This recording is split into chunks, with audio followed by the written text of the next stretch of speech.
2 new F1 teams and 2 more drivers added to the grid. One a German powerhouse and the other American muscle turning towards precision. But I was thinking, and I'm afraid, could one of these teams dominate in the future? Even next year. Audi versus Cadillac. Who should we fear? I'm Jack. Let's get into it.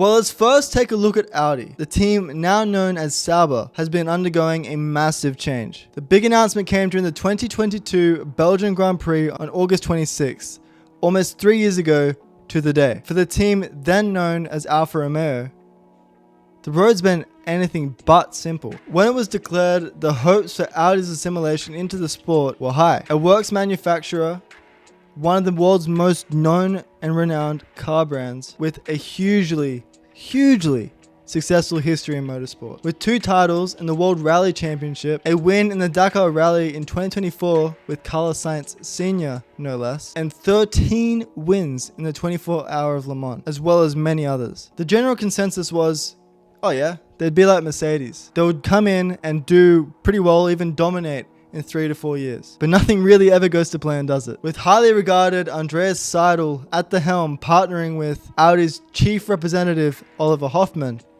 everything seemed pretty promising until, boom, July 2024, news broke that both Seidl and Hoffmann, the 2 trusted to lead the project, had been kicked out, revealing the whole truth about what was going on behind the scenes.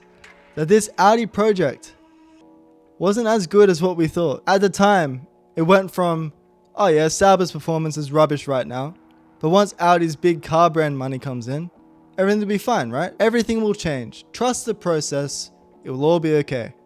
To, hang on, Audi may not even join the grid in 2026. According to the race, rumor has it that there were internal struggles and power plays going on within the team. One that I guess removing Seidl and Hoffmann would solve. But it wasn't just that, was it? Audi's parent company, Volkswagen, had financial struggles. One that ultimately prevented Red Bull from doing an engine deal with Porsche for 2026 and drove them to actually create their own engines with a partnership from Ford. A problem if Audi couldn't get the extra funding it needed. Luckily for F1, for Audi, and for anyone excited about their entrance into the sport, they found that funding from a Qatari investment group. The higher-ups at Audi confirmed its interest in F1 was as high as it ever was, and they pushed forward. So if all of these worrying things happened, where Audi had to worry about the internal struggles and external pressures more than they were in performance, why on earth would anyone,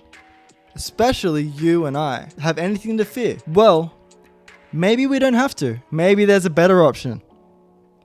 Cadillac. Before we get into the nitty-gritty details of how well they'll perform next year and all of that stuff, let's talk about something fun. They've just signed Valtteri Bottas and Sergio Perez for 2026 and beyond. Such a seasoned lineup. But are they the best choices to carry this team forward into the future? So Valtteri Bottas, I gotta say, this is a fantastic signing for the American team. You'll have an epic character who will bring fans into the team, supporting them all the way, who is also a seasoned veteran that's going to bring experience and results as well. I can really see this pairing thriving. What about Checo? I'm sure you Mexican fans are ecstatic right now, and he's bringing a wealth of experience. And Perez, of course, is, back from his Racing Point and Force India days, is known for performing incredibly well in midfield cars. Sure, there were struggles at Red Bull, but look how Tsunoda and Lawson have been in comparison so far this year.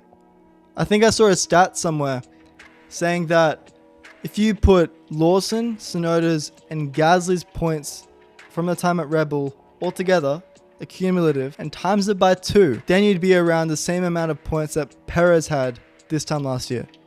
That's wild. Sure, the car this year is much worse than it was last year, so it's hard to compare on that front. But nonetheless, Perez, he'd still be pretty strong. I think it's a safe bet that him and Bottas will perform very well. And they're definitely not going to cause many problems to Cadillac, are they? But the biggest thing that I find entertaining is what will their head-to-head battle look like? Who will win out of the 2 of them? Will it be Bottas or will it be Perez? It'd be close, but my bets are on Bottas. But what about you? Do you agree or will Perez have the measure of his teammate? However, is this the best Cadillac could have done? Were there other options out there that were better than this? Well, they had Daniel Ricciardo, but he says he's done. He's retired from the sport now, so he declined interest. Never really on the table, was it? Mick Schumacher was one of the names that were mentioned. He had even attended Cadillac events, but I think Perez and Bottas were stronger choices for this seat. Sucks to Mick though. But what about the man who beat Schumacher to that Alpine seat? Jack Doohan. Now, I'm baffled that no one even considered this. Colapinto clearly hasn't been up to standard. In fact, I'd say he's been worse than what Doohan was in the seat. People are now saying that Doohan deserved much better and deserves another shot. I agree, and I think it would have been amazing in Cadillac. But when you just have Bottas and Perez there, sitting there waiting with no contracts, no ties to anyone, it's just too hard to pass up, isn't it? And I think Flavio and Alpine have really shattered Doohan's reputation. And then the other name that was mentioned was Felipe Drugovich. The man has been sitting on the sidelines for far too long, the F2 champion from a couple of years back. He definitely would have been quick. And another Brazilian driver driving for an American team would have done wonders for PR as well. But he's 25 and he hasn't had any real F1 race experience either, which is almost unheard of for someone at that age in the modern era. But it's definitely nowhere near too old, is it? I think he would have been a really solid choice for the team, but I definitely don't think it was as solid as the two drivers that they currently have. So yeah, good job Cadillac. I think you did the best with what you had. Many new teams would dream of having two experienced race winners in your two seats. I bet Alpine is in so much pain right now. Bottas and Perez, I'd say that's a driver lineup that you'd fear. The two second drivers from the most dominant F1 teams in the past 2 decades coming together. With that is going to come knowledge, pace, and amazing car development. Now currently, the team principal for Cadillac is Graham Loden. A bit of an unknown aside from the fact that he was a part of the Mauricio F1 team back in the early 2010s. But out of 74 races, they only had 1 points finish in Monaco in 2014 with Jules Bianchi, with a 9th place finish. So a backmarket team that never really got off the ground. By trade, Loden is actually an entrepreneur and businessman, much like Toto Wolff with Mercedes. A bit different to the traditional engineer route that team principals have nowadays. Because of this, there were rumors that he would step aside for a more seasoned and experienced team principal with huge amount of success in the sport, and you won't believe who it was. Christian Horner. Can you imagine the scenes? Drive to Survive would love it.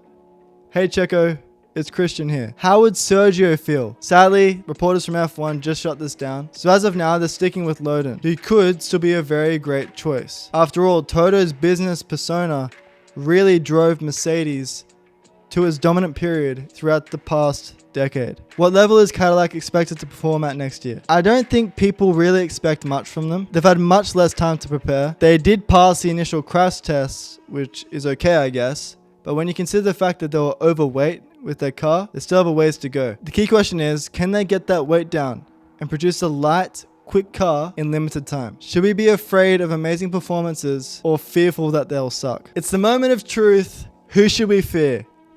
I've wrestled with this time and time and time again. If I were to be afraid of one team coming out of the blocks firing next year, I'd have to pick Audi. I am going against the hype of these driver moves and the popularity of the team at the moment. Don't get me wrong, Cadillac will definitely be an amazing team in the future, but they have a slimmer chance of doing it next year than Audi does. So why on earth would I be afraid of Audi? Well, they have Mattia Binotto bringing strength, and Sauber is actually improving. Not just small gains, massive improvements. Mid-season too, much like McLaren did a couple years back. And the sign of a great team is whether they can still improve when there are obstacles to face in the middle of a race weekend. Sauber/Audi are proving that they can do that right now. I also have immense amount of faith and respect in their driver lineup, Hülkenberg and Bortoleto. Gabby is no doubt a future star, and Hülkenberg can pull out a podium level performance at his age. It's a good mix of youthful pace and old head experience. Do not underestimate them. This team can end up being much better than you'd think. So my ultimate predictions. Audi will have the measure of a Cadillac in the next 3 to 5 years, but wait for that 5th year. They'll be dead even, pushing it right at the top of the sport, and I can't wait for it. I am positively fearful of the good performances that Cadillac and Audi can bring. But what about you guys? Do you have any hope for these two new teams? Are you afraid of potential dominance? Or are you more of a realist? Let me know in the comments. Please like and subscribe if you loved the video. I'm Jack, and you watched Jacked F1.